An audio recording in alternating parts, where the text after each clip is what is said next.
चुनावी लोकतंत्र सूचकांक में भारत 108 स्थान पर रहा है। अभी हाल ही में ओडिशा के 3 जिलों जैसे कि देवघर, क्योंझर, मयूरभंज यहाँ विभिन्न स्थानों पर सोने के भंडार पाए गए हैं। भारत और फ्रांस की सेना के बीच में पहली बार फ्रिंजेक्स एक्सरसाइज ये हुआ है। संतोष ट्रॉफी फुटबॉल से रिलेटेड है, कर्नाटक ने जीती है। भारत की 81वीं ग्रैंड मास्टर सेनतन दास बने हैं। नागालैंड विधानसभा के लिए निर्वाचित पहली महिला विधायक बनी है हेकानी जाखलू। आरबीआई ने अमेजॉन पे पर 3.06 करोड़ का जुर्माना लगाया है। शेष भारत ने मध्य प्रदेश को हरा करके क्रिकेट की जो ट्रॉफी है ईरानी कप ये अपने नाम किया है। एशिया की सबसे लंबी रेस जो कि श्रीनगर से कन्याकुमारी के बीच शुरू हुई है। इन सभी क्वेश्चंस को हम लोगों ने पढ़ा था कल और इसका क्विज भी सॉल्व किया था। क्विज कहाँ सॉल्व किया था? मेरे ऑफिशियल टेलीग्राम चैनल पर जो कि है कल्याणी मैम ऑफिशियल। अभी तक जिन स्टूडेंट ने ज्वाइन नहीं किया जरूर ज्वाइन कर लिए। डेली की पीडीएफ और क्विज मैं अपने टेलीग्राम चैनल पर ही शेयर करती हूँ। तो चलिए शुरू कर लेते हैं आज का हमारा पहला सवाल। हाल ही में दुनिया का पहला बास क्रैश बैरियर किस राज्य के राजमार्ग पर स्थापित किया गया है? तो महाराष्ट्र के राजमार्ग पर यह स्थापित किया गया है। बास क्रैश बैरियर ये क्या होता है? तो जैसे कि आप देख ही पा रहे हैं साइड में जो बैरियर लगे रहते हैं ना ये पहले स्टील के लगे होते थे, आप लोगों ने देखा भी होगा सड़कों पर। तो ये अब बांस के यानी कि बैम्बू के होंगे। तो इससे क्या होगा, एक तरह का स्टील का ऑप्शन के रूप में बैम्बू का ये जो बैरियर है ताकि पर्यावरणीय संबंधी चिंताओं को कम किया जा सके, इको फ्रेंडली आप कह सकते हैं। तो महाराष्ट्र के चंद्रपुर और यवतमाल जिलों को जोड़ने वाले राजमार्ग पर दुनिया का पहला 200 मीटर लंबा बास क्रैश बैरियर ये स्थापित किया गया है। बहुपल्ली नाम से ये जो बास दुर्घटना अवरोधक यानी कि वही बैरियर है जो ये नाट्रेक्स में इसका ट्रायल किया गया। नाट्रेक्स मैंने आपको काफी बार बताया है एशिया का सबसे लंबा स्पीड ट्रैक जिसकी स्थापना इंदौर के पास पीथमपुर में की गई थी। तो यहाँ इसका टेस्ट का भी काम पूरा हुआ है। महाराष्ट्र की कैपिटल मुंबई, मुंबई से हमने क्या पढ़ा था हाल फिलहाल? काला घोड़ा कला फेस्टिवल का आयोजन कहाँ किया गया? तो ये मुंबई में ही किया गया था। मुख्यमंत्री यहाँ के एकनाथ शिंदे, राज्यपाल अभी रिसेंटली कौन बने हैं? पहले भगत सिंह कोश्यारी थे, रिसेंटली रमेश बैस है जो ये महाराष्ट्र के राज्यपाल बन गए हैं। देखिए भारत की जो पहली अंडर वाटर टनल है ना, अंडर वाटर ट्रेन नहीं कह रही हूँ, टनल ये बन करके कंप्लीट होने जा रही है। कहाँ? तो महाराष्ट्र में। उस्मानाबाद का नाम बदल करके धाराशिव और औरंगाबाद का नाम बदल करके संभाजी नगर किया गया है। ये करंट अफेयर में हम लोगों ने कुछ दिन पहले ही पढ़ा है। इसके अलावा पुणे से भी आप रिलेट करोगे तो सीरम इंस्टीट्यूट ऑफ इंडिया का हेडक्वार्टर तो है ही, इसके अलावा भारत का सबसे गहरा मेट्रो ये यही बनने जा रहा है। देखिए चीनी उत्पादन में रिसेंटली इसने उत्तर प्रदेश को पीछे छोड़ा है। भारत का नंबर 1 चीनी उत्पादक देश यही राज्य यही है।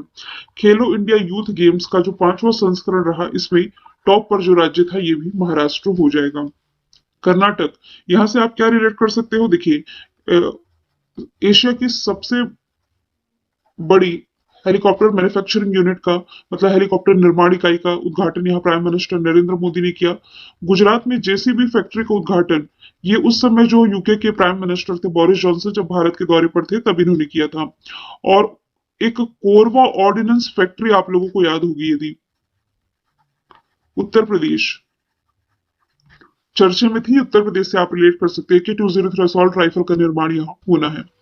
अगला प्रश्न है, हाल ही में किस राज्य ने लाडली बहिना योजना की शुरुआत की है? देखिए इस योजना की घोषणा तो पहले ही मध्य प्रदेश सरकार ने कर दी थी। लाडली लक्ष्मी योजना आप पढ़ रहे थे, मैंने कई बार बताया। देखिए एमपी पीएससी के जो बच्चे तैयारी कर रहे हैं याद रखिए आपके एग्जाम में राज्य सरकार की योजनाओं से सवाल बनते हैं। तो लाडली लक्ष्मी योजना की शुरुआत 2007 में की गई, लेकिन इसका जो दूसरा चरण है, दूसरा चरण ये 2022 में पिछले साल लॉन्च हुआ है। तो इसी के तहत आप कह सकते हैं अब लाडली बहिना योजना लेकर के आ गई है मध्य प्रदेश गवर्नमेंट। इस योजना के तहत महिलाओं को प्रति माह 1,000 रुपए की राशि दी जाएगी जो कि आयकर के दायरे में नहीं आती है। 23 से 60 वर्ष तक की आयु की महिलाओं को इसमें 1,000 रुपए दिए जाने हैं। लेकिन इसकी लाभान्वित महिलाएं कौन होंगी? जिनकी यानी कि परिवार की वार्षिक आय 2.5 लाख रुपए से कम है या जिनके पास 5 एकड़ से कम जमीन है। इस योजना का पर्पस है महिलाओं की आर्थिक स्वतंत्रता में वृद्धि करना, उनके स्वास्थ्य यानी कि हेल्थ न्यूट्रिशन इनके लेवल को सुधारना है। मध्य प्रदेश की राजधानी भोपाल हो जाएगी। यहाँ के मुख्यमंत्री ये तो अभी बीजेपी की ही पार्टी है, यहाँ कौन हो जाएंगे? शिवराज सिंह चौहान हो जाएंगे। मध्य प्रदेश में देखो श्योपुर कुनो नेशनल पार्क यदि आप रिलेट करो तो यहाँ अफ्रीका से 12 चीते लाए गए हैं।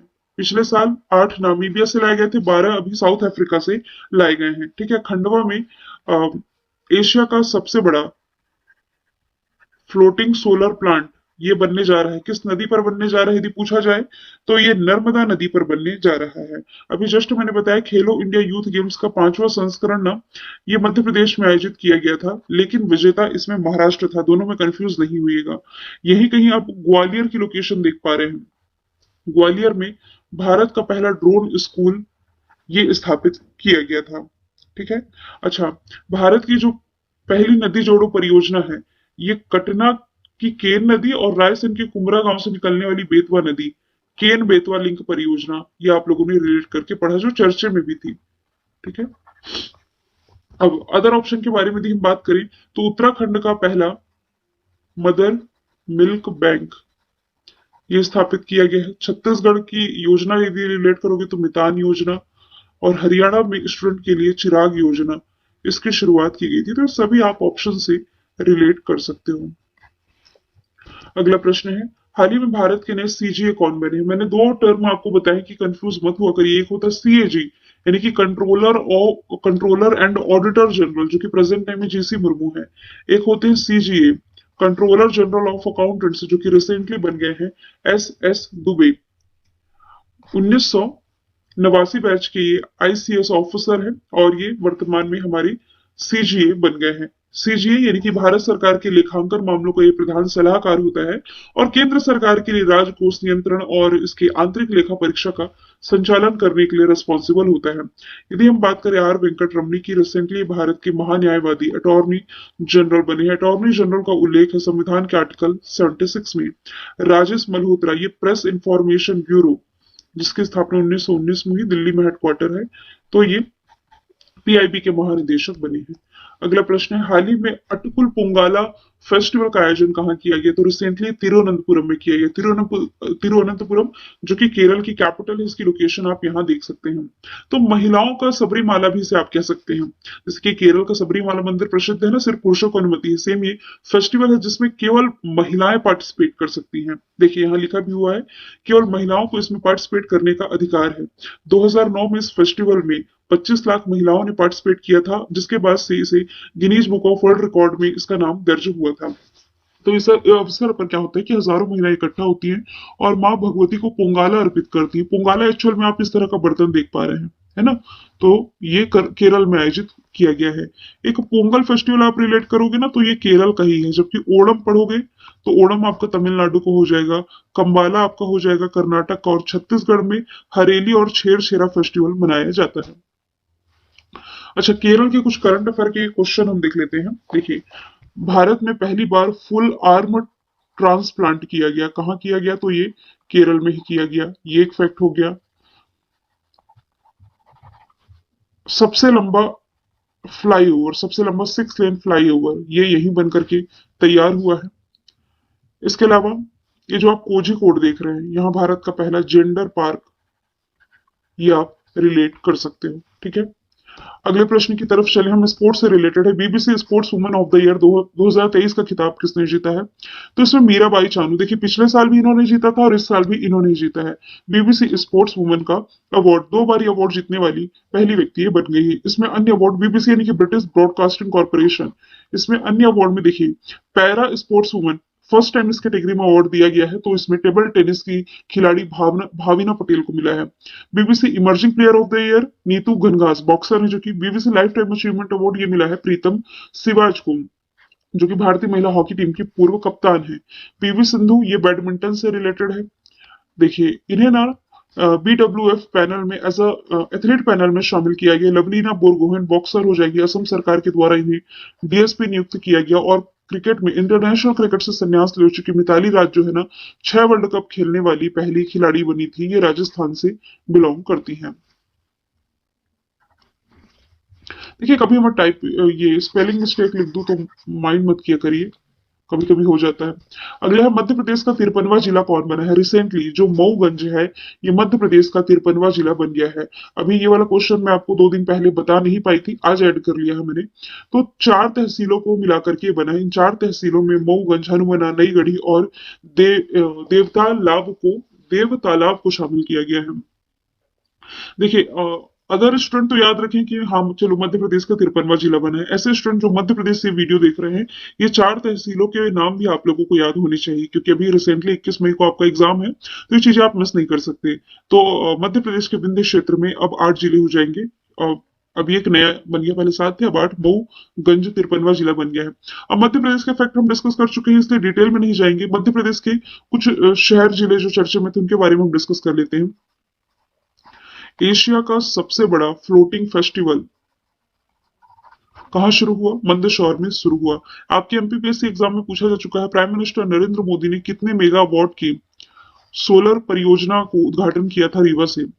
सफेद शेरों के लिए प्रसिद्ध है Rewa, 750 megawatt. Vidisha 5G technology वाला पहला जिला कौन बना था? तो ये विदिशा बना था। एक एक दिमाग से क्वेश्चन, हाँ, कैलाश सत्यार्थी का आ रहा था। कैलाश सत्यार्थी आपके एमपीपीएससी एग्जाम का ये सवाल है, पेपर उठा के देख लीजिएगा। ये पूछा गया था कि बचपन बचाओ आंदोलन की, नहीं ऐसा नहीं था, लेकिन मैं बता दे रही हूँ, बचपन बचाओ आंदोलन के प्रणेता थे कैलाश सत्यार्थी। तो आपके एग्जाम में पूछा गया था कैलाश सत्यार्थी का संबंध किस जिले से है, या कुछ उसमें ऑप्शन दिए थे, तो इनका संबंध ना विदिशा से ही हो जाएगा। ठीक है।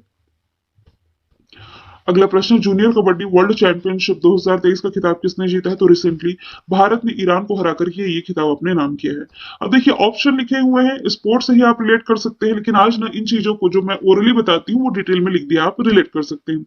जैसे कि क्या ऑप्शन में इंग्लैंड है, तो एक साथ याद रखिए, जो पुरुषों का T20 वर्ल्ड कप हुआ ये इंग्लैंड ने नहीं जीता, महिलाओं का जो हुआ ये ऑस्ट्रेलिया ने जीता। ये T20 वर्ल्ड कप का हो गया। देखिए पुरुष यहाँ टी मिसिंग है ना, इसे मैं पीडीएफ में मेंशन कर दूंगी। फिर एशिया कप में महिलाओं का जीता है भारत ने, पुरुषों का जीता है श्रीलंका ने। अभी फीफा मेंस वर्ल्ड कप जो कतर में हुआ, लियोनेल मेसी की अगुवाई में अर्जेंटीना ने जीता। Under 19 women T20 world cup Bharat ने जीता। नोवा वीवो प्रो कबड्डी लीग 2022 का जयपुर पिंक पैंथर्स ने जीता। इसे इंपॉर्टेंट मार्क करिए, एक तो फीफा वाला और फिर इसमें एक FIH वाला। भारत में आयोजित हुआ था हॉकी मेंस वर्ल्ड कप, जिसमें की विजेता जर्मनी रहा था। ठीक है, आगे चलते हैं। लास्ट का प्रश्न है, रिवीजन के लिए मैंने रखा है, एसएसबी के महानिदेशक कौन बने हैं? रिसेंटली जो रश्मि शुक्ला है, ये बन गई है एसएसबी की महानिदेशक। सहस्त्र सीमा बल 1963 में स्थापना हुई। नेपाल और भूटान की सीमाओं पर इसके सैनिक तैनात होते हैं। इसका जो आदर्श वाक्य है ये है, सेवा सुरक्षा भाईचारा। SL थाउसन है सीआरपीएफ के महानिदेशक। एम ए गणपति है नेशनल सिक्योरिटी गार्ड के महानिदेशक, और रिसेंटली शैलेश पाठक की फिक्की के महासचिव बन गए हैं। आज 8 ही क्वेश्चन मैंने लिखे हैं। देखिए मैं कोशिश कर रही हूँ कि आपका एक सिंगल डे भी करंट अफेयर मिस ना हो, और फेस्टिवल में भी मैं मिस करने का मतलब सोच तो नहीं रही हूँ, लेकिन देखिए कभी क्वेश्चन नहीं मिलता। जैसे आज मुझे 7 ही क्वेश्चन मिले, तो मैंने कहा चलो 7 ही पढ़ा, तो मुझे 5 भी मिलेंगे तो मैं पढ़ाऊंगी। लेकिन अब हॉलीडेज में ना वेबसाइट्स भी कई मतलब मुझे नहीं मिल पाते क्वेश्चन। अब आप कहेंगे किस वेबसाइट से मैं सर्च करती हूँ? देखिए मोर देन 15 से 20 वेबसाइट के बीच में मतलब डेली सर्च होती है, जो मुझे इंपॉर्टेंट क्वेश्चन मिलते हैं वो मैं सेलेक्ट करती हूँ आप लोगों के लिए। तो फिलहाल कुछ गवर्नमेंट की भी वेबसाइट इसमें PIB वगैरह आप विजिट कर सकते हैं इसमें, है ना। तो चीजें डिटेल में लिखी रहती है, मैं शॉर्टकट में चीजें प्रोवाइड कराती हूँ इसमें, ताकि ज्यादा मेहनत ना करनी पड़े आपको कंटेंट के लिए। खैर, कल मैंने आप लोगों से पूछा था वुमेन 20 की बैठक कहाँ हुई? संभाजी नगर, वही औरंगाबाद का परिवर्तित नाम महाराष्ट्र में स्थित है। आज का सवाल आप लोगों के लिए है, अभी हाल ही में फीफा के द्वारा जो अवार्ड की घोषणा की गई, इसमें men's footballer of the year का अवार्ड किसने जीता है?